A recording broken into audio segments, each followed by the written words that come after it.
welcome. Hi, Bob. Hi, Ezra. Thanks for joining us for a session today on franchising. Let's give it a few minutes, allow folks to join. This is going to be a small, intimate group.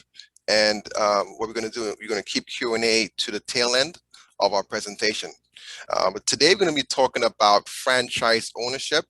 We're going to talk about the differentiation between franchise ownership and traditional business ownership. We have a very special guest that's going to be joining us, who is no stranger to the franchise world. He's a partner with IFPG, which is one of the main franchise directories, and Dan is going to share a little bit more about that, I'm sure, in his presentation. But Dan is the co-founder of Career Transition Leads. He's also the owner of Find a Business Online.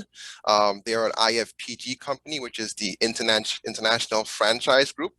They connect potential franchisers with consultants. He also is the co-founder of Nurture Assist, a sister company of Career Transition Leads. Dan, you got a lot going on, so I'm just really interested to learn more about your experience. I know you've been doing this for a long time, and you've been involved with IFPG since 2015, and you've started some of the companies along the way. My name is Kyle Griffith. I'm the managing partner of the NYBB group. I'm also joined by my partner, Anthony Cipriano. Between the two of us, Anthony will share a lot about his franchise ownership experience. My family has been in the franchise space since 2005. We have owned a UPS franchise, and we have a lot of experience not only with UPS stores, but other franchises through our involvement with the NYBB group. And what I want to do, it's a small group. I want to kind of get into our presentation, and any Q&A you have, please save it for the tail end. Sure to put your information in the chat, any questions you have, and we definitely want to get it answered. What you want to do as well, make sure you unmute so we have a clean call. So Anthony, you want to share a little bit about your experience in franchise, and then we can get Dan to jump into his presentation. Sure. Thanks, Kyle. And Dan, thanks for being with us. We appreciate it, and all the attendees. So as Kyle said, I'm Anthony Cipriano. I started the NYBB group, which was what was called New York Business Brokerage, back in 2003. Prior to that, I am a CPA. I worked for a large accounting firm, and I always was entrepreneurial. Didn't know exactly what kind of business I wanted to go in. I had my own tax practice along the way. But back in the early 80s, I really acquired my first franchise. And back then I was always enamored by the Carvel ice cream franchise. So I went on and ended up owning that franchise. I had 3 locations at different times. I had 55 employees, probably all of them between the ages of 16 and 22. And that's why today I have no hair, because if you have that many employees between the ages of 16 and 22, you lose your hair too. No, we had a great experience with it. I actually went into a franchise because I had no training in anything other than perhaps accounting and tax. I did, and I thought it was a good opportunity to leverage my business skills in that kind of business. And we did own those franchises for a total of 17 years. So I guess it was pretty successful. I also, after that, I was still, I couldn't dip my toe in the water enough, right? So I was a glutton for punishment. And prior to actually starting NYBB, I also owned a money mailer franchise, which was a direct mail advertising franchise. And I realized quickly that although I thought it was a good franchise, I was not the one really who wanted to be the sales guy. So I ultimately sold that franchise, as I did with my Carvel stores. So I also believe today, with the void in terms of businesses that have been lost in the economy, especially with the pandemic, there's a lot of Main Street type businesses and other restaurants that have been closed. I see an aversion with folks who are kind of start mom and pop businesses. And I think really franchises are going to be, and they're going to fill the gap, I think. And it doesn't have to be a small franchise. Some of them are pretty large. I mean, I looked at some of the tax franchises as well, and we've handled, over the years, we've handled a lot of franchises, not just food franchises. So I think Dan can give us a little kind of overview of the industry, perhaps, Dan, and what I think, what the opportunity is, and maybe share some of your background. But I thank you for being on this call here and on this webinar. And Kyle, I don't know if I'm handing it back to you. I'm handing it over to Dan. Yeah, we have Dan has a PowerPoint which we're going to be loading momentarily. But hey, Dan, while we get that loaded, you want to share a little bit about your background? We can just roll into your presentation. And thank you again for joining us. Yeah, absolutely. Thank you, Kyle and Anthony. And very, very happy to be on this presentation at NYBB Group. I've known of you guys, worked with you guys over the years. And quickly on my background, my name is Dan Claps. I'm the founding partner of Find a Business Online, which is a franchise consulting firm, a pretty large firm. So across our company, between my Find a Business Online firm, Nurture Assist, and our career transition leads company, we have about just nearly over 100 employees that we oversee. And our team of consultants that Find a Business Online are essentially advocates for franchising that are able to work with our clients, get to know their skills, background, and needs, and then place them with franchise opportunities that fit those needs. And we're fortunate to be helping about 8 people per month purchase a franchise. So actually get into opening the doors and become a franchise owner. So a little bit about, Find a Business Online. As I said, we're a consulting firm. And what's amazing about our service is if we did work together with you and obviously with the NYBB Group, we provide a free service that actually gets you all the way through that discovery process of exploring franchises. And the fee is covered by the franchise. So that's how we operate. So whenever I talk to anyone that's looking into the possibility of owning a franchise business versus a existing or going business, there's usually a great conversation piece to talk about, because there's certainly pros and cons to both. So what I'm going to be going through here is a slide presentation. It's called Step to Franchise Ownership. And through this, we'll be talking about some of the benefits of business ownership overall versus a job, some of the disadvantages, so you know what you're looking into, and then really the pros and cons of franchise ownership versus existing business ownership. Kyle, would you like me to just get started, or? Yeah, the floor is yours, Dan. Thank you. All right, great. Well, again, Daniel Clapson, founder of Find a Business Online, co-founder of Career Transition Specialist and Nurture Assist, which are sister companies. And really the purpose of this webinar is to focus on what we do at Find a Business Online. So my partner here, she's currently on a family vacation in Greece, but she's available at all times if anyone works with us. Her name is Natalie Gold, and she's our managing partner at Find a Business Online, who has been in the building of a business for about 15 years, and she's an expert franchise consultant. Keep it next slide. And so again, a franchise consultant, what we do is we help you understand the pros and the cons of owning your own business, help you determine and document the goals that you want to achieve, and then match franchise opportunities to what you're specifically looking for and guide you through that due diligence process. Very similar to how you work with a business broker in finding a existing business opportunity. Next slide. And so let's go through a little bit of the pros. And obviously some of you on here are experienced in business, but just some high level, why own a business? So if you're working with anyone at NYBB Group and looking at existing businesses, you probably understand that owning a business is going to allow you to work, as little or as much as you want. Now, in the beginning, of course, you're going to work a little bit harder, but once you build up that system and that business, it should be able to run without you. Create your own schedule, build an asset that you can sell. I'm fortunate to operate a business that's got management all over running the business day to day. And that's an asset, right? That's a business that can be built and scaled and either passed on to family or sold as an exit strategy. Obviously owning a business, you have the opportunity to leave a legacy. Like I just mentioned, you have creative control over your financial destiny. Some of the cons, obviously there's a financial risk, right? You're putting some financial risk at hand. You need to create your own, benefits plan or exit strategy, retirement strategy. And owning a business, at times can be stressful. It's the most rewarding experience you can have. And it's also can be at times, as Anthony said, stressful and cause hair loss, as you joke. But, you want to be understanding that the overall fulfillment that you have in the business is going to be significantly different than a job. Obviously, a job has its pros and cons as well, such as the day ending at 5, which is not really as much these days, I feel, but vacation time, set benefits. But of course, you're not building an asset. You're not building a legacy. Go next slide, please.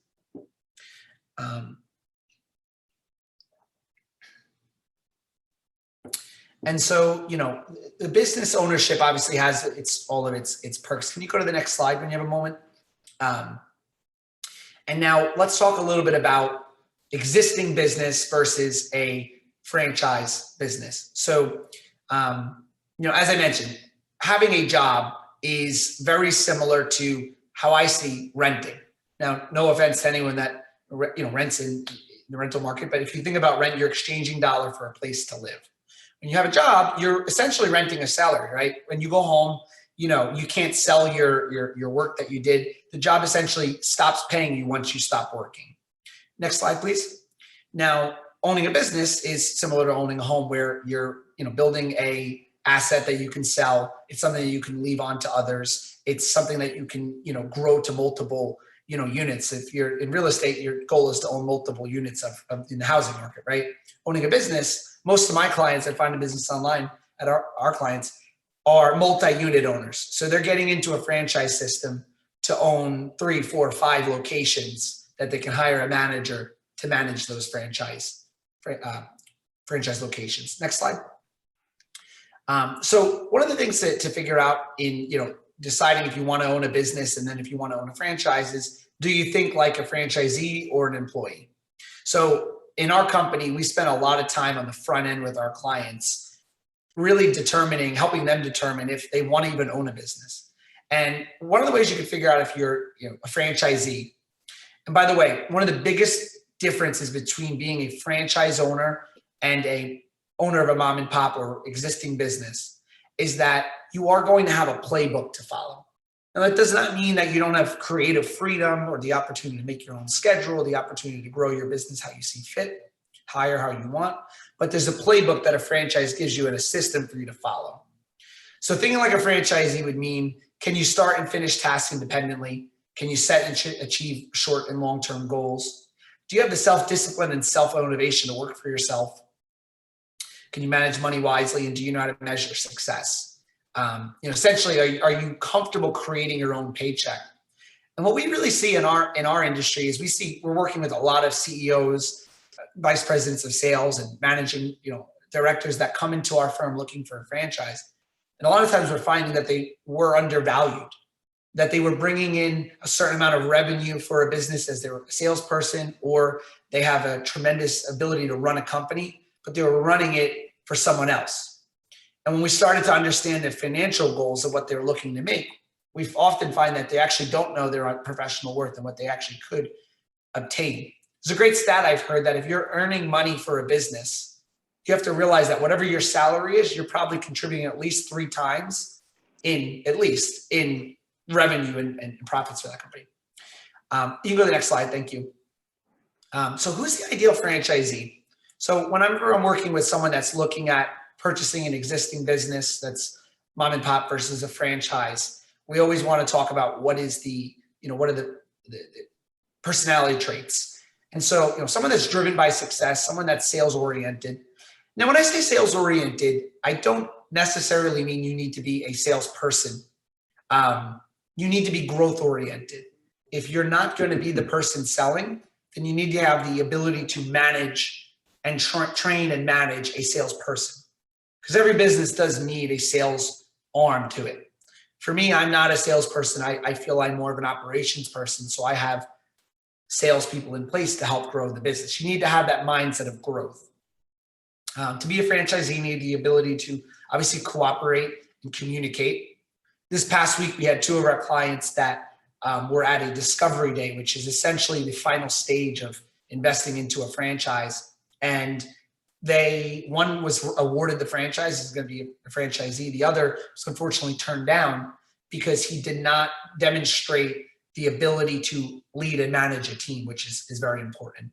And obviously a strong track record of business success and business development. Can you go to the next slide, please?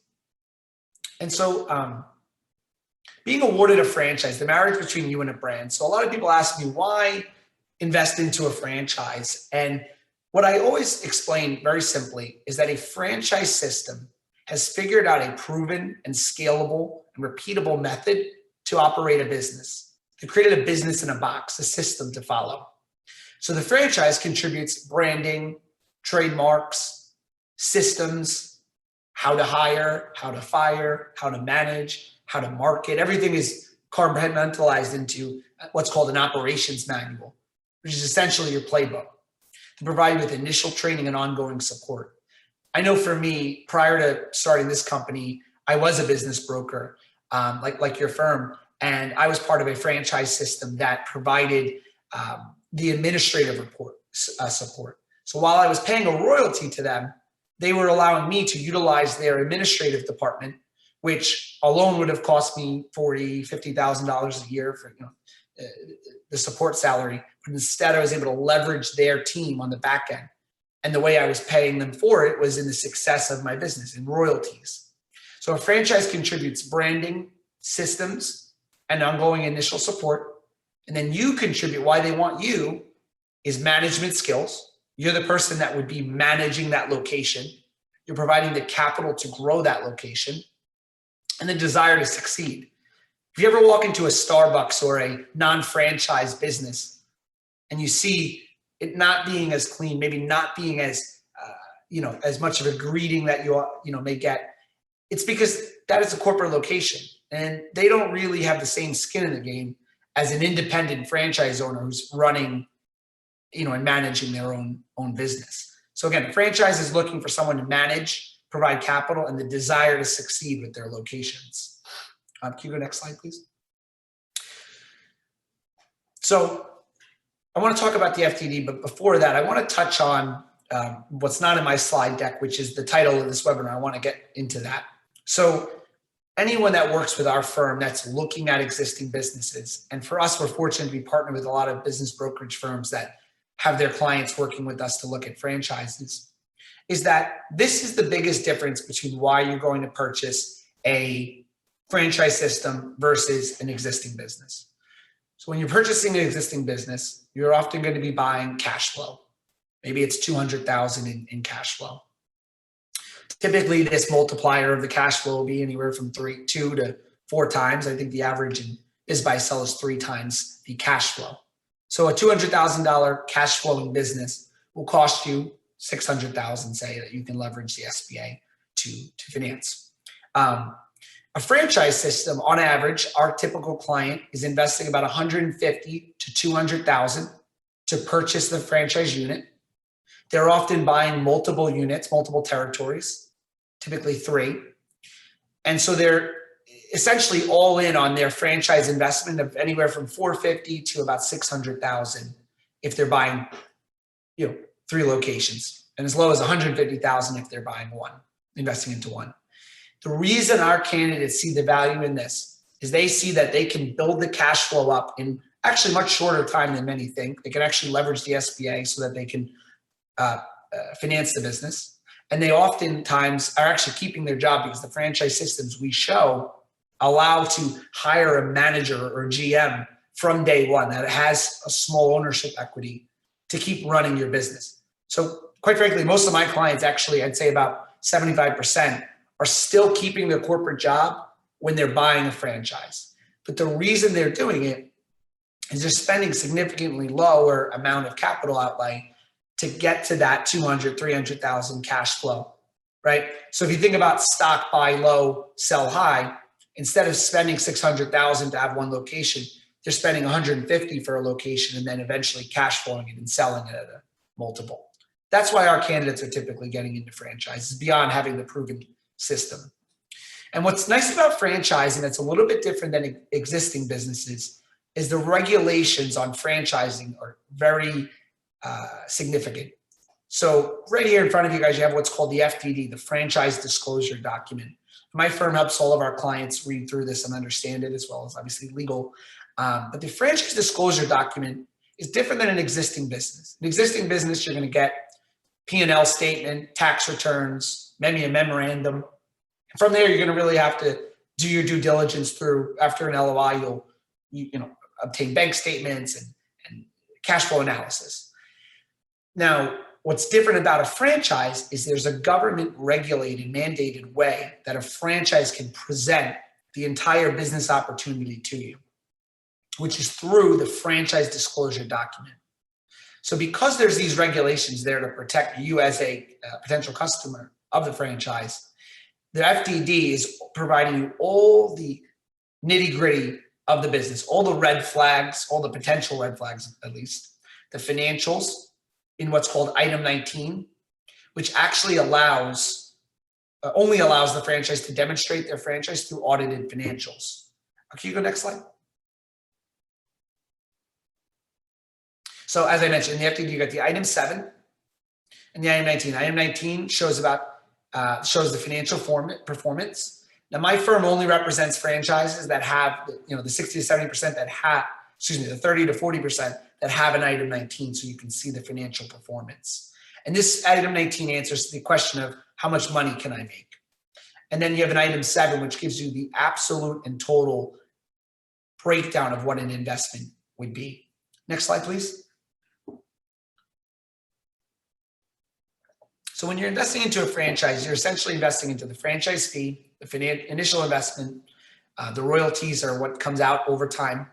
You have your total cash investment, your total investment outside of cash, which would be your leveraged SBA loan, and your advertising and marketing fees, your technology fees. Can you go next slide? So what we do at our firm is we do a market analysis with you. So when we identify the industry you want to be in, then we're going to identify the growth potential and percentage growth of that market. And we look at the future growth patterns. As an example, a lot of our clients are investing into service businesses right now, home services, because Amazon is not going to come into their marketplace and start doing lawn care or painting, right? The investment's significantly low.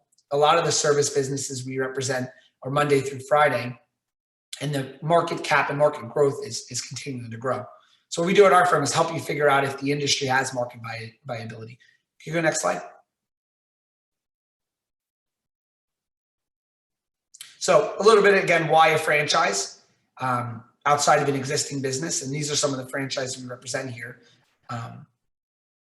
So a track record of success, you're investing into a system that may have 100 or 200 locations operating that can show you proven historical data of all of them succeeding or most of them succeeding. You can see how many failed, if any. You have a brand recognition that you can buy into versus starting your own business or buying your own, a less branded business.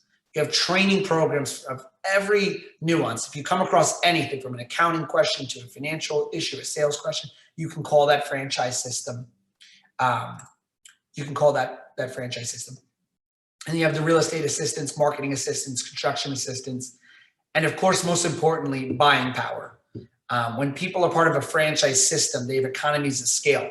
So if you're a gym owner, you've got equipment that's bought at a cheaper rate. If you're a food owner, you're able to get food at a discounted rate. If you're a money mailer franchisee, the franchise is typically able to get supplies and materials at a cheaper rate.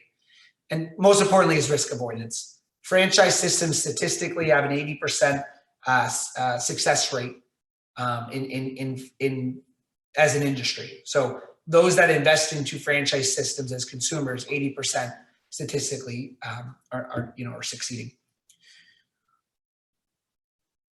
Why not buy a franchise? And I know I'm running on time, short on time.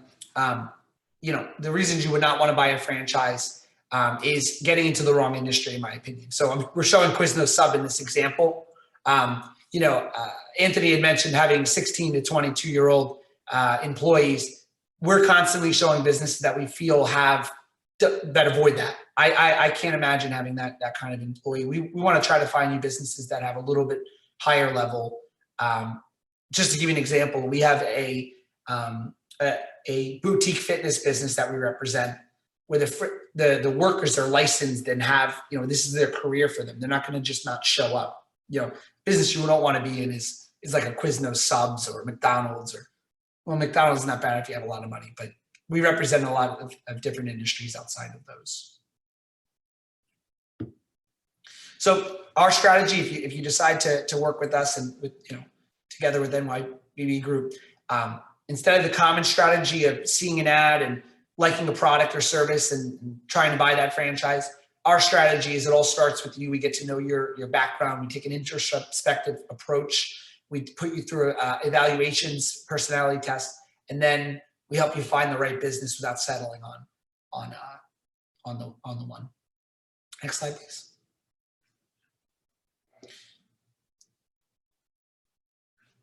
Our discovery process is here. If you're interested, I would assume that reach out to Kyle and we could set up a one-on-one call. We can go through the process of exploring franchises.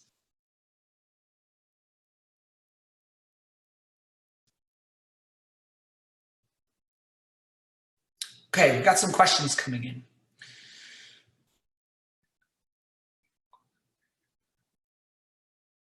So I have a question. How often would you see allocation sharing payroll costs with the franchisor? Is this a viable option during the pilot growth stage? So typically a franchisor will not share specifically directly in the payroll cost. And because of the reason is there's some legal laws called joint employer. So what's important to understand with the franchise system is you're a franchisee operating as an independent business owner outside of their LLC and corporate structure. And so joint employer does not allow, a franchisor can't employ your employees and they can't be part of that compensation structure. So you would be paying your franchisees. What I will say is there are franchise systems that help you with all of the hiring process. So I have a lot of franchise that I know they actually fly out. They have like a consultant that works with you, gets the ads up, gets the employees in, works through the hiring stages to help you, find that perfect GM and perfect salesperson. Can I discuss funding options, SBA availability, cash down, and how we sure. So 90%, 99% of our clients are investing into a franchise with, leveraging capital, right? They're not using their own funds. And so typically what we see is a combination. A good amount of our clients at certain stages of their life, it doesn't always make sense, depends on the stage of life you're in, but they use what's called a 401k rollover. 401k rollover is a tax-deferred, penalty-free investment of your rollover. You can actually use it to invest into a franchise. And a lot of our clients are using that more times than not as their cash injection. So they actually don't have to touch any of their regular cash. They use the 401k as their cash injection, and they leverage an SBA. They leverage an SBA loan, small business administration loan, like a mortgage for a home. Typically, the SBA loan is, is anywhere from 10 to 30% down. It depends on the industry. And SBA loan is a phenomenal resource to leverage. A discovery day is, so as you go through the franchise discovery process of reading their FDD, talking to the franchise company. Kyle, I can hang on for 2 more minutes. I want to answer these questions here. Gotcha. You would look at their financial disclosure document, their FDD. You would validate with their franchisees, which is actually speaking to franchise owners and asking them their objective opinion on the business. Then if you felt that that was a good business for you to pursue, you would actually fly out. Most of them are covering the cost. They fly you out to their corporate office to meet them, to make that final decision if it's the right business for you. I run into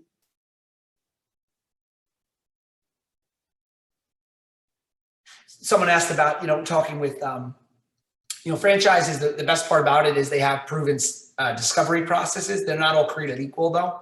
There's about 4,000 franchises. We've narrowed down the 400 that we think are the most viable, and then further narrowed that down to about 30 that we think are really, burgeoning and up and coming in the next, orange theory in the marketplace. Happy to talk offline with anyone on that in that regard. So Dan, I know you are short on time. I appreciate how you can just knock this out in a couple minutes and give folks a quick overview.